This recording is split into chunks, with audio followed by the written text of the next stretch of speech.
not having someone right now might be really painful. It might be something that's just super uncomfortable for you. But if you take that time where you are filtering, you're finding the right person, it'll be worth it in the end.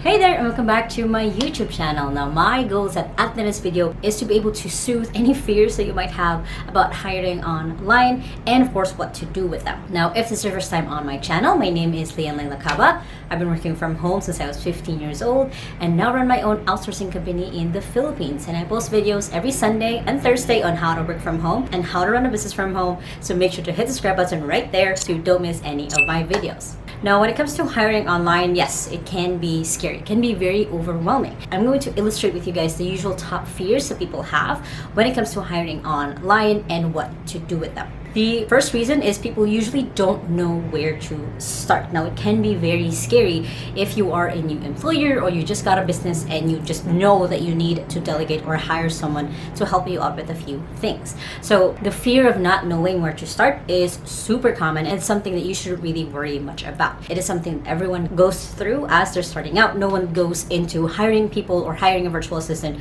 with no fear at all for this, because it is a process. Now, how to solve that, the fear of not knowing where to start, is to look for resources. Now, there's a ton of resources. One is just here on my YouTube channel. You guys can check out tons and tons of my videos on how to hire, the mistakes of hiring, how to do it right, how to know if you're hiring the right person. I have a ton of videos for you guys on this channel to hopefully help you guys get started. Now, other than myself, there's a ton of other resources of people who have hired virtual assistants online. There's books, there's different podcasts, there's different tips from other people who've outsourced before. So this is not something that you're going to be doing for the first time. There's going to be people who have already done it before, who can guide you, who can help you, so you can skip some of the headache that we've already gone through. Next is, you've probably heard just too many horror stories. Now, you might have heard a virtual assistant who just didn't work out after like a week, or you could have heard of a virtual assistant who just disappeared also after a week. I know there's going to be different things that you might have heard from other people who have hired before but failed. Now, the way that you solve this is to listen to people who have succeeded. Look for recommendations. Look for people who have done this. And like I said before, in the resources, there have been a lot of people who've done this. I have literally built a virtual assistant agency based on this. And this is something that is really possible for you as you're getting started with hiring your employees online. You can also just outright ask your friends for recommendations for virtual assistants and ask them how they did it. Because if they're your friend, you probably have similar backgrounds of how they were able to succeed with working with their virtual assistant if they're recommending their own virtual assistant to you. Again, if you've heard too many horror stories, start looking for the successful stories, because there are a lot of them. Next is, you might be scared or confused of what kind of virtual assistant do you even need to hire in the first place. Now, I've already made a whole video on the different types of virtual assistants and also the difference between a virtual assistant and executive assistant, which you guys can all, again, go just search on my YouTube channel. You have all the resources here. And the way that you want to solve that is, one, again, just inform yourself of what kind of virtual assistants are out there, what kind you can hire for, and also just writing out what would be your requirements. Would you need someone who is full-time, someone who's part-time, someone who's an employee for you, or someone who's more a freelancer working with other clients? Would you need a general VA or a specialized VA? Would you need someone who works in the same time zone as you or has just the freedom to work whenever they want? Would you want someone who takes action or waits for permission, someone who's curious or stays in their lane, someone more creative, more logical? So you're just kind of building what kind of person do you want to work with when you do this. Next is, you might be confused. What tasks do I give them in the first place? It might be a little scary to start thinking of someone else doing the tasks that you're doing right now. Now, the way to solve this really quickly is to do what we call the 80-20 task assessment, which I do have a whole video on how to know what tasks to delegate to a virtual assistant. But basically, it's the process of looking at the tasks that you're doing per day in a week and actually now assessing, okay, which tasks is it that I need to be the only one doing this, because this is my craft, this is my focus, and what else can I delegate to a virtual assistant? So favorite example of mine that I always do is, for example, maintaining my whole YouTube channel. There is researching the topic to do, writing up the title, writing up the script, doing the actual recording of this, which is I'm doing right now, doing the editing, doing the adding the effects or the music. There's creating the thumbnails and the social media graphics, and then actually putting it and posting it on social media, and of course repurposing this content over and over again. Well, in reality, out of those 10 things, I only have to do 2. I only have to do the recording side and also the promoting side to my own audience.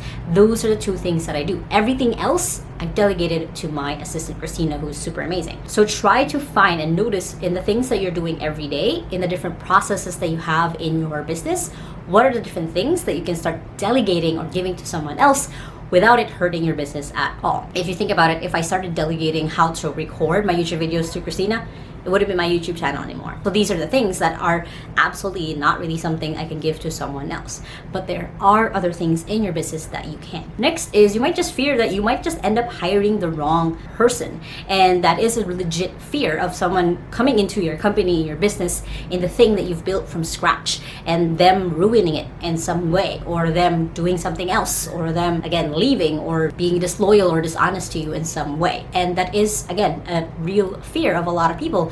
And it has, if you've heard the horror stories, there has been times like that. But if you think about it, it's the same thing if you're going to hire someone in person. So how do you solve this? You solve this by putting in the right filters as you're hiring. And you're also going to be doing what we call the hire slow, but fire fast. So what I mean by all of that is when you're hiring, try to put filters inside of your job ad, for example. Ask them to put in this one word into subject line just to make sure that they did read the job ad. It could be that you filter out for their skills, not just enough asking for a portfolio, but also asking them to take a test, a skills test, to see how they actually know their craft. Having a good hiring process will really help you through that filtering of making sure that you get the right person. Now, what I mean by hire slow and fire fast is, again, you want to take that time, that process of, yes, the pain of not having someone right now might be really painful. It might be something that's just super uncomfortable for you. But if you take that time where you are filtering, you're finding the right person, it'll be worth it in the end. Now, once there is a little bit of that dishonesty, it's the moment that you start feeling, okay, this might not be the right person for me, you can give them feedback. If they don't work on it, then it's probably time to let them go. That's what I mean by fire fast, because there's going to be a better VA for you, and for them there's going to be an employer who will match them. So just think of it in that abundance mindset, that there's going to be a person for you and there's going to be a person for them as well. There's no use having someone to stay on in your company for a year when they're not really doing anything, they're not contributing, they're not putting in value, because of course, again, that'll just hurt your business in the long run. And lastly, one of the common fears that I hear is that maybe it just won't work. Maybe hiring someone online is it for me. Maybe I should just be a solopreneur forever and ever. That won't work when it comes to scaling your business. That means that your business will always be dependent on you, which is you want to build that freedom, right? Which is why you're watching this video. Well, how to solve it is to just do it. Do the steps that I've outlined in this video.